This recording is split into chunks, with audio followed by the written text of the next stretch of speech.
आप सभी का स्वागत है इस वीडियो के अंदर। इस वीडियो के अंदर हम बात करेंगे मैग्नेटिक और नॉन मैग्नेटिक मटेरियल्स के बारे में कि इनका मतलब क्या होता है। यानी कि मैग्नेटिक मटेरियल्स और नॉन मैग्नेटिक मटेरियल्स इनका मतलब क्या है। इसी चीज़ को जो है हम समझेंगे इस वीडियो के अंदर। इस चीज़ को समझाने के लिए जो है एक एक्टिविटी दी गई है। उस एक्टिविटी की मदद से जो है हम समझेंगे कि मैग्नेटिक और नॉन मैग्नेटिक मटेरियल्स क्या होते हैं। जैसा कि यहाँ पर आप सभी देख सकते हैं कि अलग-अलग मटेरियल्स है जो कि अलग-अलग चीज़ों से बनी हुई है। जैसे कि इस इमेज में जो है एक लकड़ी का टुकड़ा है, यहाँ पर जो है एक आयरन नेल है, यहाँ पर जो है कोई पेपर है, यहाँ पर पेपर क्लिप है, यहाँ पर वायर है, ये एक की है, ये एक शॉर्पनर है, ये एक पिन है, ये माचिस का डब्बा है। इसी तरीके से जो है नीचे यहाँ पर जो है अलग-अलग चीज़ें दी गई हैं जो कि अलग-अलग मटेरियल से बनी हुई है। आपको करना ये है कि आपको एक मैग्नेट लेना है और आपको ये चेक करना है कि इनमें से वो कौन-सी चीज़ है जो कि मैग्नेट की तरफ अट्रैक्ट होती है। यानी कि मैग्नेट की तरफ जो है इनमें से कौन-सी चीज़ खींची चली आती है या फिर मैग्नेट से जो है कौन-सी चीज़ इनमें से चिपकती है, आपको ये पता करना है। और जब आप इस एक्टिविटी को कर रहे होंगे, तो इस एक्टिविटी का रिज़ल्ट क्या रहा, कौन-सी चीज़ें जो है मैग्नेट की तरफ खींची आई, कौन-सी चीज़ें जो है मैग्नेट की तरफ नहीं खींची आई और वो जो मटेरियल था, वो किस चीज़ से बना हुआ था, आपको ये भी लिखना है। जैसे कि एग्ज़ाम्पल के तौर पर जो है यहाँ पर 2 मटेरियल का नाम लिखा हुआ है। पहला है पेंसिल, जो कि एक लकड़ी से बना हुआ है। और आपको सबसे पहले जो है प्रिडिक्शन करना है, यानी कि आपको अनुमान लगाना है कि क्या वो चीज़ मैग्नेट की तरफ खींची आएगी या नहीं आएगी। यदि आपको येस लगता है तो आप यहाँ पर येस लिखिए, यदि आपको नो लगता है तो आप नो लिखिए। और फिर आपको ऑब्जर्वेशन में ये लिखना है कि जो पेंसिल थी वो मैग्नेट की तरफ खींची या नहीं खींची। यानी कि जब आप मैग्नेट को जो है पेंसिल के पास ले जाते हैं, तब पेंसिल जो है मैग्नेट की तरफ खींचा आता है या नहीं खींचा आता। क्या पेंसिल मैग्नेट के साथ चिपकता है या नहीं चिपकता। यदि चिपकता है तो आपको यस लिखना है, यदि मैग्नेट से जो है पेंसिल नहीं चिपकता है तो आपको यहाँ पर नो लिखना है। तो इसी तरीके से जो है आपको इरेज़र का भी देखना है।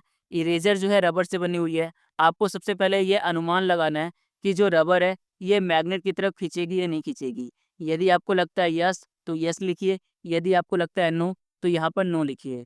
और फिर जब आप मैग्नेट को रबर के पास ले जाएँगे और देखेंगे कि जो रबर है वो मैग्नेट की तरफ खींच रहा है या नहीं खींच रहा, उसके बेसिस पर जो है आपको ऑब्जर्वेशन में लिखना है। यदि रबर मैग्नेट की तरफ अट्रैक्ट नहीं होता है, तो आपको यहाँ पर नो लिखना है। इसी तरीके से जो है अलग-अलग ऑब्जेक्ट के नाम लिखने हैं, वो ऑब्जेक्ट जो है किस चीज़ का बना हुआ है, वो लिखना है। फिर आपको प्रिडिक्ट करना है कि वो चीज़ मैग्नेट की तरफ खींची चली आएगी या नहीं खींची चली आएगी और फिर आपको ऑब्जर्वेशन लिखना है कि आखिर आपको रिज़ल्ट में क्या देखने को मिला। जैसा कि आप सभी देख सकते हैं कि यहाँ पर जो है मैंने कुछ स्टेटमेंट्स को हाईलाइट किया हुआ है। जैसे कि यहाँ पर लिखा हुआ है the materials which are attracted towards a magnet are called magnetic materials. यानी कि जो मटेरियल्स मैग्नेट की तरफ अट्रैक्ट होती है उन्हें मैग्नेटिक मटेरियल्स बोलते हैं। यानी कि जो चीज़ें मैग्नेट की तरफ खींची चली आती है या फिर मैग्नेट की तरफ चिपकती है उसे जो है मैग्नेटिक मटेरियल्स बोलेंगे। जैसे कि जो आयरन होता है, यानी कि जो लोहा होता है, वो एक मैग्नेटिक मटेरियल है। इसी तरीके से जो निकेल एंड कोबाल्ट होते हैं, इनसे बनी हुई जो दूसरी चीज़ें होती हैं, उन्हें भी जो है मैग्नेटिक मटेरियल्स बोलते हैं। और कुछ चीज़ें ऐसी होती है, जो कि निकेल और कोबाल्ट जैसी चीज़ों से मिलकर बनती है, वो भी जो है मैग्नेटिक मटेरियल्स होती है। ये चीज़ें भी जो है मैग्नेट की तरफ जो है अट्रैक्ट होती है। अब बात करते हैं नॉन मैग्नेटिक मटेरियल्स के बारे में। जैसे कि यहाँ पर मैंने स्टेटमेंट को हाईलाइट किया हुआ है, the materials which are not attracted towards a magnet are called non magnetic materials. यानी कि वो चीज़ें जो कि मैग्नेट की तरफ अट्रैक्ट नहीं होती है, उन चीज़ों को जो है हम नॉन मैग्नेटिक मटेरियल्स बोलते हैं।